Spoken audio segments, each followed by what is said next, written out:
Ladies and gentlemen, brothers and sisters, friends, enemies, and comrades, I hope you're doing well. Happy New Year. Happy 2026. We made it to 2026 alive. So thanks to the Most High God for getting us to 2026. Anyway, karibuni sana. I'll be here very briefly for another live session. Just brief because it's still New Year. I'm still smelling the fresh mist of 2026. But anyway, karibuni sana. The topic, as you can see today, is Kenyan political realignment is taking shape or taking shape. The same old games, same old faces try to trick us to choose one or the other. But we'll get to it. Before we do get to it, ladies and gentlemen, I have to get the formalities out there.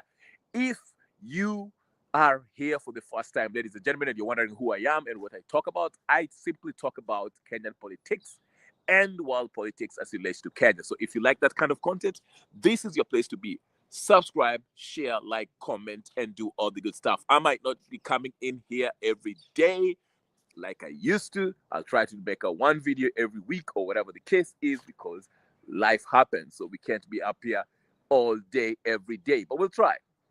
Anyway, so if that's the kind of content you like, share, subscribe, comment, and put the bell notification on so every time I come in, you will always find me here. And for those of you who have already subscribed, you know what time it is. The first order of business is to do what? Hit the like button, okay? Like the video, right? And make sure your notification is also on. Anyway, let's get to it. Kenyan political realignment taking shape. What do I mean by that, ladies and gentlemen? I just mean the whole um, faces, the whole system, these beneficiaries of this current system, the Boniface Kalwale, Boni Kalwale, the Ruto, the Uhuru, the Matiangis, they are rearing their ugly heads coming out again and gearing up for 2026, the next fiasco, okay? If you are British, well, we are British, a colony. We'll get ourselves ready for the next episode in this pantomime. But anyway, what am I referring to? We all saw this whole um, nonsense that was happening in what's his name, Jirongo's funeral. We saw the drama, the fake bravado, the threats, the chest thumping, whatever you want to call it. Okay, because the previous day, if you remember, President Ruto was attending something in Homa Bay or somewhere in Nyanza, and he was, I think, he was accompanied by Gladys Wanga. I think Junet was also there. Otorongongo, he's calling himself Otorongongo now. What's his name? This Suba guy. What's his name? The CSO Treasury. I forgot his name. I can't even. I'm terrible with names. But you know who I'm talking about, right? Anyway, among others, Oburu was there also talking, and others. Okay, and they were talking how they were discussing. They were telling the public how they're going to work together in 2027 or whatever the case is. And as you're aware, the biggest criticism, if you know them, I mean, I'm assuming if you're watching this video, you're already well versed with Kenyan politics. There's this division within ODM where we have the Gladys Wanga faction versus the Sifuna faction. The Sifuna faction are the guys who are saying, hey, listen, Oburu is not necessarily the party chairperson or the head of the party, because he was not really chosen by, through consensus. He was just, handpicked and put there just by the virtue of being late Raila Odinga's brother or whatever the case is. So they just put him there. And these guys are saying, no, ODM shall stand alone. We shall not enter into this. I mean, they'd rather not continue this MOU between UDA and the ODM. And they're actually pro fielding their own candidate come 2027. Just like Raila Odinga said, in his last public meeting, okay? Then you have the Wanga wing of things, faction, where they're saying, we are going to work with Ruto. We are going to work with Ruto post 2027 elections. And so that's the rift, okay? But the ground, the Gladys Wanga faction, they've had people, the mamas, the rumors, the people of Nyanza province are saying, why are you guys kind of trying to convince us that, you know, Buru is the head of the ODM and we should stay in this broad-based government till, you know, whatever, till Ruto dies, basically, okay? Why are you trying to convince us to stick on this? You know, Raila was very clear that, you know, ODM shall field its own candidate in 2027. So why you guys want to force this whole ODM thing to, you know, to endorse William Ruto in 2027 and not field a political candidate, okay? So with this pressure coming on, and by the day, the Gladys Wanga faction was looking, they were losing credibility. They were looking like people who are looking out for themselves, basically, not caring about what the people, members, or the supporters of ODM wanted. Because the supporters of ODM, of course, they're standing with what Raila Odinga wanted, which was for ODM to field its own political candidate, presidential candidate in 2027. So this was becoming apparent. But they were trying, before they were, you know, trying to, their strategy was to attack the Sifunas, the Babu Owinos, anyone, Orengo, anyone who, especially Sifuna, was the, you know, because he was the most vocal of the three, because the main culprits, not the main culprits, the main protagonist on the anti-BBI, UDA, ODM broad-based government thing was Sifuna, Babu Owino, and Orengo. And Orengo and Sifuna are kind of like the biggest noisemakers. Babu Owino not so much, because he cares much about his gubernatorial seat, and he's easy to nullify. Okay, Sifuna really being loud. He's the, you know, he's the loudest of the three. Okay, so they were really attacking him. We saw Okech, whatever his name is, that Somali guy who claims to be the son of Raila Odinga, whatever the case is. Okay, came out and gave us scathing remarks about Sifuna, saying that Sifuna, you know, Raila told him. Apparently, Raila told him. I mean, these guys are so full of it, it's not even funny. But anyway, he claims that Raila told him in confidence that Sifuna was a mole, and that like Sifuna was working for Ruto, or whatever the case may be. But the funny thing is, Raila, when he was alive, Raila endorsed everything that Sifuna said. He said, you know, if Sifuna speaks, that's the voice of the official position of the party. But now, okay, who's coming out and saying, "Oh, Raila told me in confidence." Now everyone is popping out and saying, "Raila told me this in confidence before he died." That, you know, Sifuna, which is so silly. But anyway, so anyway, this whole division is taking its course. It's a bunch of nothingness. Like I say it's nothingness because in the larger scale of things, scheme of things, it does not help Kenyans into their day-to-day situation. Nothing is changing just because Sifuna wants to move out of their broad base and Wanga wants to stick with Ruto. It does not help Kenyans. But let's go with it. This is how it's shaping up. Okay? So, with the Gladys Wanga, Oburu, and these other clowns realize that their campaign strategy against Sifuna is not working. So they chose to do something that they think will convince majority of their supporters to support them, which is, they said, okay, they sat down, you can just tell, these people are so incompetent, they're not politically, savvy, they're not people who strategize, they're not great in strategy and planning and, you know, they and their communication. I mean, they use Samuel Kasmweli to come out and just, you know, blatantly say that, you know, he wants the Secretary General position by Sifuna. In fact, there's talks that they've actually replaced Sifuna with I don't know who. But let's get back to what I'm trying to say.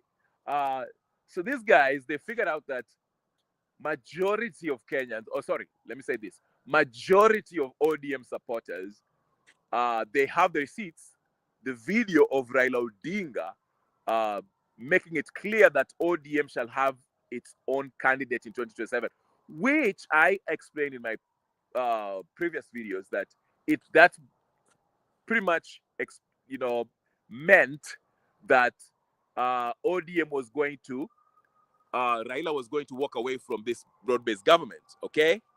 And in my opinion, and I might not be accurate, but I'll tell you what I think. I think this decision by Raila Odinga declaring that ODM shall have its own candidate in 2027 may have played a part in him not being here anymore. Well, because, like I said, Ruto desperately needs Nyanza province, okay? If you're going to give up Central province, he desperately needs Nyanza province, okay? He desperately needs it. That's why, now that Raila Odinga is out, he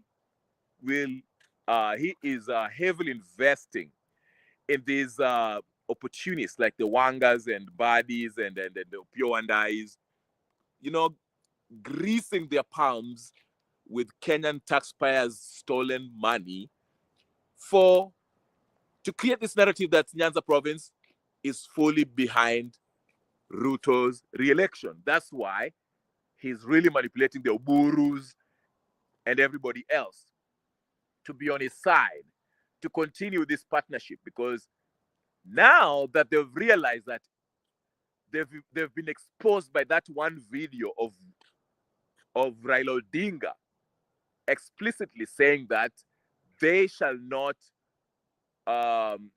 endorse Ruto for 2027 and that they'll have their own presidential candidate in 2027. That meant the broad base was going to end in 2027. And that settles it. So at first, the Gladys Wanga and the Opio Wandais and the Hassan Johos and the Oburu, of course, these guys, they know they're very unpopular and they're dependent on this UDA ODM partnership because it keeps them relevant and it pays their bills. That's how they are enjoying the power that they enjoy, because when these guys go to elections, if they face the people in any kind of elections, they're going to lose flat out. They are very unpopular, okay? Don't be fooled by the paid crowds that go and wanasimamanga hapo wakipiga makelele. Okay, these people are very unpopular and they understand this. That's why they are dying to stick to this UDA ODM. Like I told you, this is a mutual beneficial agreement between Ruto and this Gladys Wanga, Oburu, and Oparanya and Hassan Joho, because they understand they need each other, okay? Because if Ruto does not, support this UDA ODM thing, he's stuck. His narrative will fall apart because he does not have any support anywhere outside of Rift Valley province. Literally, he does not. So he better sticks with the Nyanza province and create this illusion that the Nyanza people are fully behind him, and he will use the rectangulars to try to create this narrative that the Western are also behind him. And on the other hand, the Oparanyas, Oparanya read the writing on the wall. You heard him at Jirongo's funeral saying that, Mimi, I'll unite with the Luya leaders for unity, even if it means leaving ODM, because he understands he probably won't be on this experiment, this UDA ODM experiment is going to expire very soon, and he will probably not be selected in the next government, because he was only there because Raila wanted him to be there. Okay. And the same thing now, the Wangas, Wanga and Opio and Badi, of course, they know that, if they get fired from their CS position or whatever the case is, or if this broad-based government collapse, they're done. Their political career is done. So they need this. That's why they want to continue with this broad-based as far as it can last. Now, since they had their ear on the ground and the noises within ODM supporters and the country who are paying attention to this drama, The noise is very clear that ODM must and have a presidential candidate in 2027. So they try to pull a trick, the silliest trick ever. So yesterday or the day before that, or I don't know when it was, Oburu came out and announced that he is going to be the presidential candidate in 2027. Oburu is going to be the presidential candidate in 2027 on an ODM ticket. We know it's silly because he's not running to win the election to become the president of Kenya. We know that. He's basically doing that, okay, to fulfill what Raila said in his last address in public, where he said ODM shall field a presidential candidate in 2027, okay? Because that's what Sifuna and others were saying, right? So these guys, like I told you, they lack strategy, planning, and all this stuff. These guys are not professional. These are a bunch of goons who just want position. They're jockeying for position. That's all they are. They're not smart. Intellectually, they're not even dwarfs. They don't exist.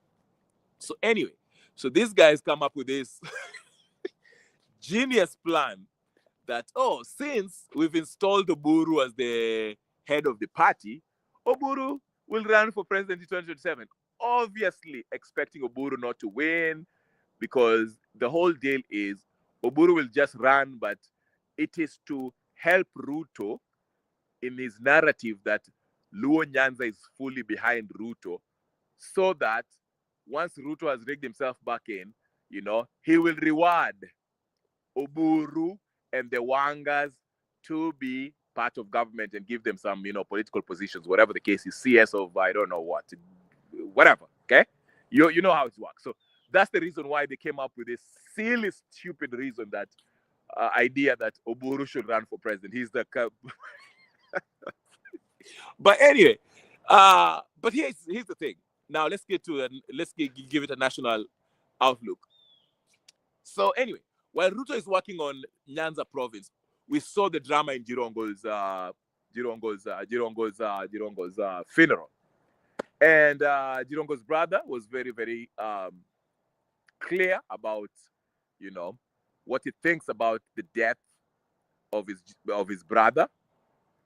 Again, I've covered this in my previous video, saying that Jirongo wasn't alive. Okay, let's not just pretend about it. Jirongo was unalived. Kalwale came up with a very wonderful question and asked Wetangula. It was like, hey, Wetangula, can you explain us what were you guys talking about? Because you are one of the last people who spoke to Jirongo. What were you guys discussing? Which was also interesting. And the most that made headlines when Uhuru Kenyatta, acting like a baby, like he is, a spoilt brat, stood up there and said, oh, yeah, he was responding to Jeanette, and all these people were saying that Sifuna is, he's trying to take over ODM, whatever the case is. And he was like, hey, this guy is an imbecile. Like, he's 2 years old. For real. Uhuru Kenyatta is not grown, okay? He's like 60 something, but his real age is probably like 12, okay? That's his real age. I mean, for someone who has been president, you're still responding to a bunch of silliness. You shouldn't be even addressing this stuff. But anyway, he stood up there, just speaking a bunch of nonsense. But anyway, so that made news, which basically gives you a glimpse. The Uhuru Ruto regime is still going on. The fight is still Uhuru faction versus Ruto faction, which is a fake war. It's actually a fight of where can my lieutenants, are they going to have meaningful positions in government so we can continue looting this country. Let me help you a little bit. The whole broad-based government thing, let me tell you something.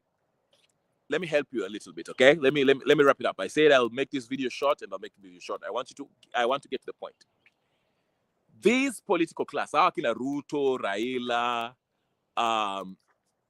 Uhuru Kenyatta, Gideon Moi, the so-called dynasties and this political class, they do not fight for who really is going to win the presidency. That is already settled. Hiyo ilishachaguliwa huko juu with their colonial masters. What they're really fighting for is, regardless of whether you become president, are my folks, are my people, my business partners, wale wakora wangu who will be looking after my interest, are you going to make sure that they hold certain position to guarantee that my business interests are still safeguarded? I'll give you an example. Do you know why Raila used to go to Maandamano knowing very well that he lost? Not every time, but 2017 he won fair and square.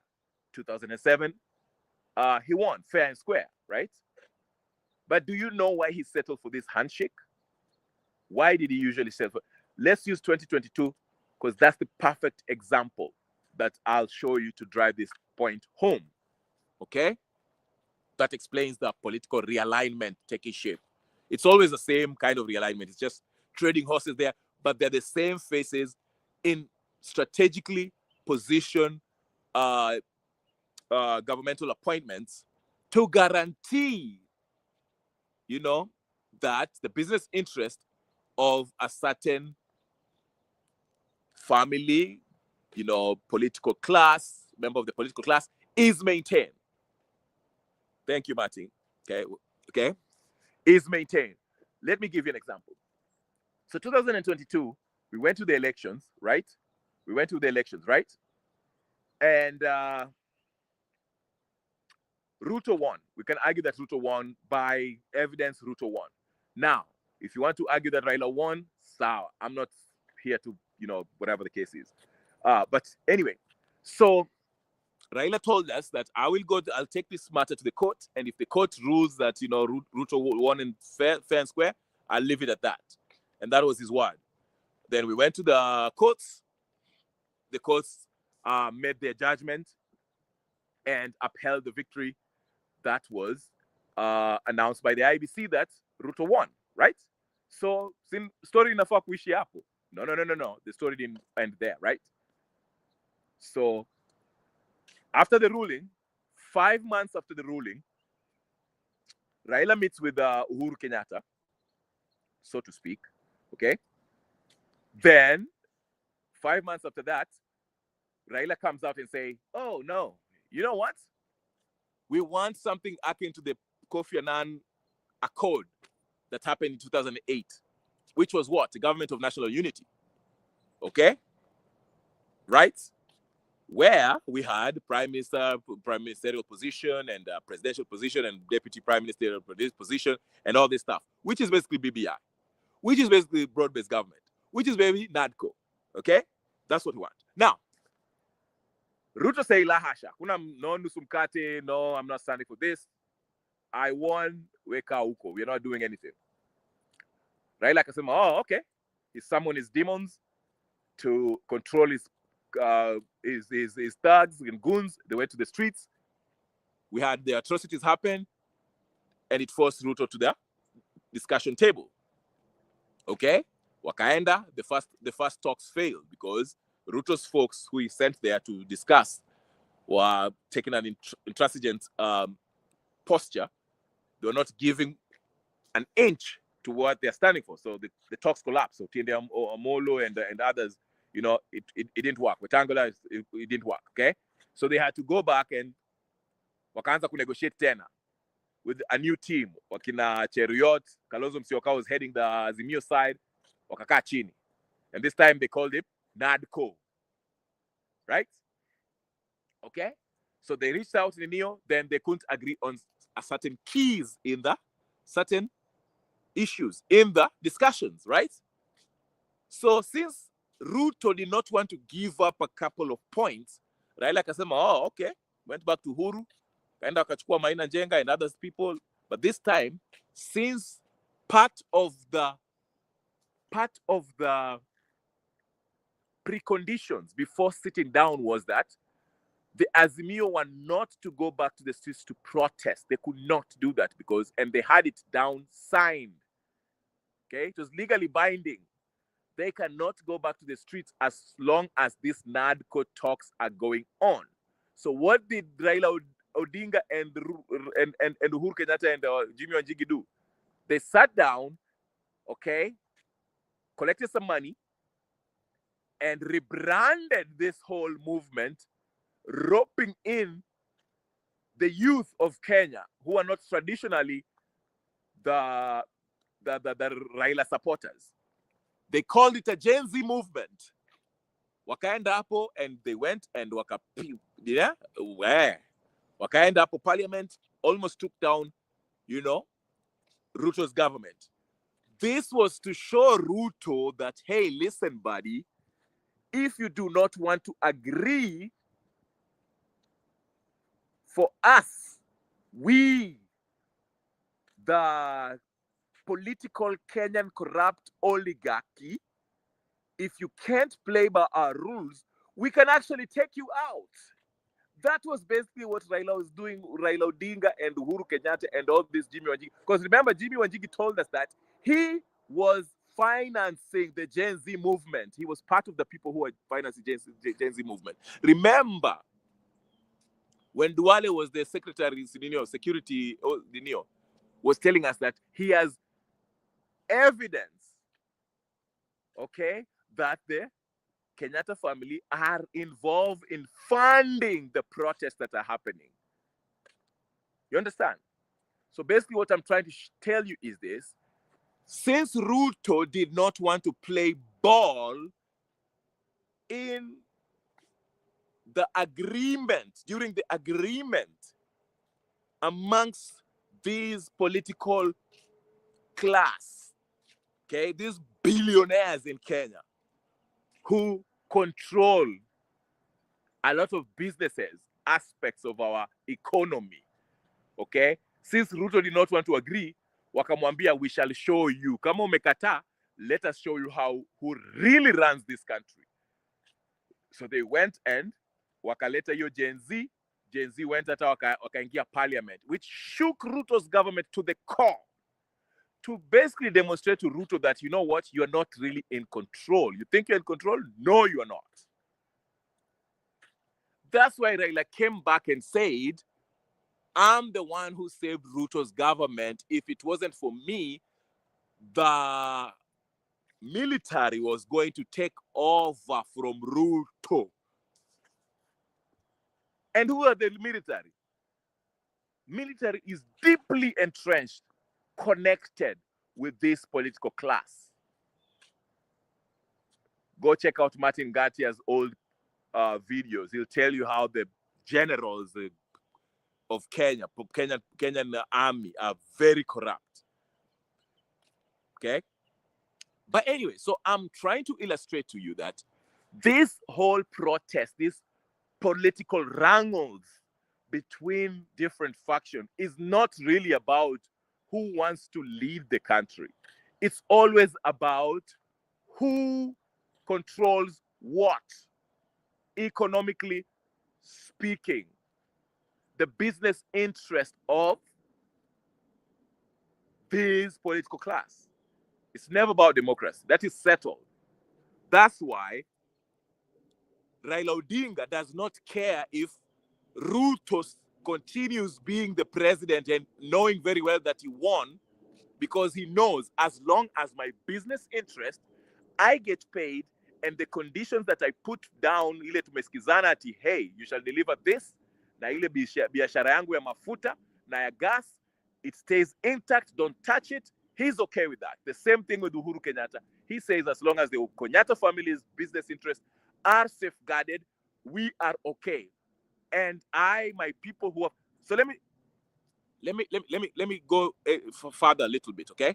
Remember when Raila Odinga, keep on mentioning this, when Raila Odinga alitoka kwa hiyo AU yake hiyo puzi akarudi, and he went to Mombasa. The first person he met with in Kilifi was David Murathe. David Murathe, a close confidant to Uhuru. He has the Uhuru's ear, the go-to person. Sat down with Uhuru Kenyatta. Then he went and had that discussion with Ruto to finalize the NADCO implementation, the next step of implementation of the NADCO report, right? And after that, Uhuru flew to Ishaweri to meet Uhuru Kenyatta. Sorry, Ruto flew to Ishaweri to meet Uhuru Kenyatta. Basically, to do what? To finalize, confirm that, hey, listen, I've had the message from Raila and Murade, and we are going to sign this thing that sorry, my gadget is dying, so let me wrap it up. That, hey, Kabogo shall be in government. Kabogo is known to be Uhuru Kenyatta's man, right-hand man. Let me not say right-hand man, but let me say Uhuru Kenyatta's minion, okay? That's why the Kabogo wako pale kwa serikali, among others, a few others, okay? Those are Uhuru peoples, chosen, handpicked, and they're there for a reason, okay? Then Raila brought his people, Akina Oparanya, Joho, of course, Joho, and Joho. We know what Joho and Kabogo does, okay? But anyway, Joho is Raila's guy, okay? But Joho, we already know what and don't you find it, suspicious that the docket that he was given in the CS involves, the minerals and all that stuff, which gives him, whatever to the pots. But anyway, I will not go that far. All I'm trying to say is this. The game is this. Regardless of who becomes the president, because like I told you, the presidency in Kenya, whoever occupies that office, always have been vetted by the political class, approved by the Western colonial masters, okay, to become president. But for him to operate and stay as the president of Kenya, he has to agree to some things, okay, that the business interest of some powerful, real shareholders of this country, Kenya. Remember Moi's famous quote, Kenya iko na wenyewe. Those wenyewe, as long as those wenyewes, their business interest is guaranteed, you can finish your term as the president. So Ruto vile aliingia hapo akaanza kucheza zake akasema ati me, I'm not playing ball. They had to remind him that this government can be shut. Unaweza kutolewa hapo usiku wa manane. Haraka upesi. If you don't play ball. That's basically what they were telling Ruto. So now, they're creating this political realignment, a two-horse race. It's always a two-horse race. Dichotomy. A choice between two. Okay? That's why you see, for the past few months, Uhuru is back in the picture and is back into prominence. Unaona, his face is out there.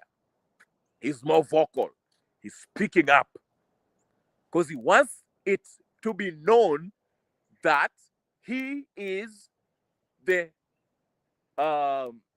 ventriloquist behind the Kalonzos and Matiangis. Even Gachagua has gone mum. Well, he's not as loud as he was because he had that call from Uhuru. It's like, okay, it's time for me to take over this. But Uhuru is playing it like, I'm bringing people together. Gachagua we nyamaza, your trouble is. What I mean is step in. And Uhuru will play a very strong role into the implementation of this constitutional amendment, which is the next stage of the NADCO. Because he knows he can find himself back to government once the constitution is changed. Because they want to create new positions. That's why you hear Musalia is always the bearer of bad news. If there's a name opposite to Gabriel, the angel, because Gabriel means the bearer of good news, Musalia, yeye ndio tuanga news. Remember, he was the first one who told us that don't be surprised if Raila Odinga and Ruto wataka chini in a handshake. And then he was the first one who told us about Raila going to AU. Now he's telling us about the constitutional change. And now you see Uhuru Kenyatta is now more visible again. They want this. The point is, they want to make it constitutionally sound or legal constitutionally for them to hold these public offices where the business interests are guaranteed to be safeguarded. They still maintain power. And after they leave, their families, their children, children's continue with this so they can rule unopposed in this pool of the politically corrupt Kenyan elites. Includes people like Jimmy Wanjigi who are pretending to talk to us about that. The Martha Karuas are minions to be used. The Gachagua are noisemakers for distraction and detraction. Distraction. Okay? And the Kalonzo Musyoka to be used as a vehicle. And the Karan. But anyway, ladies and gentlemen, it's been 36 minutes. I'll stop here. Thank you very much for watching. I'll stop here. Share, subscribe, like, comment, and do all the good stuff. Happy New Year. I'll talk to you guys later. Peace and blessings. I'm out.